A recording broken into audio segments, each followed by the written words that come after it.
नमस्कार. सकाळच्या महाराष्ट्र माझामध्ये आपलं स्वागत. पाहूयात सुरुवातीला राज्यातल्या ठळक घडामोडी.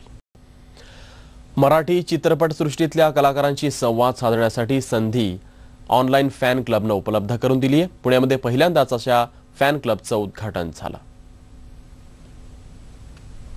मराठी चित्रपटांना चांगले दिवस आलेत.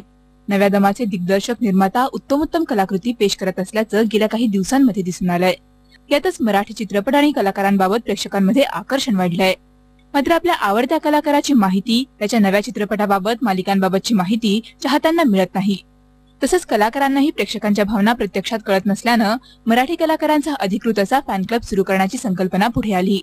मराठी मनोरंजन.com या संकेतस्थळाच्या माध्यमातून हा फॅन क्लब काम करणार आहे.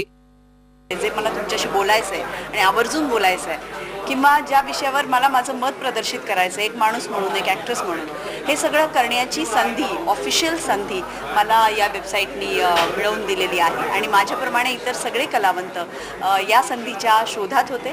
त्यांना ही संधी मिळालेली आहे आणि आमच्या सगळ्या फॅन्सना आमच्याबरोबर डायरेक्ट संवाद या वेबसाईटद्वारा साधता येणार आहे. फेसबुकवर आता ऑर्कुटवर मला इतके रिक्वेस्ट आले भारताबाहेरून की आम्हाला सिनेमा बघायचा आहे, आम्हाला उपलब्ध नाही आहे, आम्हाला सीरीज कुठून मिळतील. तर या सगळ्या गोष्टी मला वाटतं एकत्र ह्या वेबसाईटवर ऑफिशियली होऊ शकतात.